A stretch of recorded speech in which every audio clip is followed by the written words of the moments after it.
வேதம் பக்தரின் கீதம் சுத்தர்கள் போகும் பாதையின் தீபம். வேதத்தில் 10 வாதைகள், 10 கற்பனைகள், 10 கன்னிகைகள், 10 குஷ்டரோகிகள், 10 தாளந்து. கர்த்தர் ஒருவரே. ஏற்பாடு 2, பழைய ஏற்பாடு புதிய ஏற்பாடு. அக்கினியில் போடப்பட்டு காப்பாற்றப்பட்டவர்கள் 3 பேர். சுவிசேஷம் புத்தகங்கள் 4, மத்தேயு, மார்க்கு, லூக்கா, யோவான். ஆகமங்கள் 5, ஆதியாகமம், யாத்ராகமம், லேவியாகமம், என்னாகமம், உபாகமம்.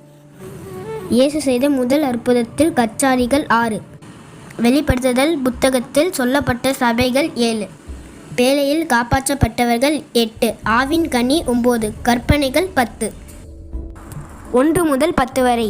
எதை செய்ய வேண்டும், எதை தரித்து கொள்ள வேண்டும், எதை அழித்து போட வேண்டும், எதை வெறுக்க வேண்டும், எதை பற்றி கொள்ள வேண்டும் என்று வாங்க பார்க்கலாம்.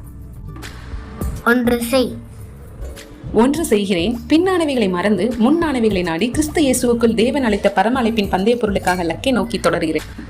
2 விட்டு விடாதே. கிருபையும் சத்தியமும் உன்னை விட்டு விலகாதிருப்பதாக. 3 நிலைத்திரு. விசுவாசம், நம்பிக்கை, அன்பு இம்மூன்றும் நிலைத்திருக்கிறது. 4 தரித்துக்கொள். உள்ளத்திலே புதிதான ஆவி, மெய்யான நீதி, பரிசுத்தம், தேவனுடைய சாயலாக சிருஷ்டிக்கப்பட்ட புதிய மனுஷனை தரித்துக் கொள்ளுங்கள்.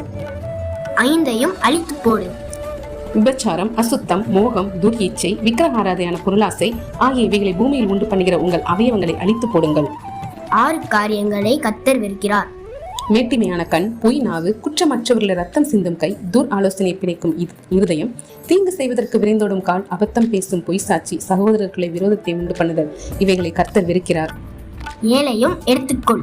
சத்தியம் என்னும் கச்சை, நீதி என்னும் மார்க்கவசம், சமாதானத்தின் சுவிசேஷத்திற்குரிய ஆயத்தம் என்னும் பாதரட்சை, விசுவாசம் என்னும் கேடகம், இரட்சணியம் என்னும் தலைசீரா, தேவ வசனமாகிய ஆவியின் பட்டயம், ஜெபம் பண்ணி விழித்திருத்தல் ஆகியவற்றை எடுத்துக்கொள்ள வேண்டும்.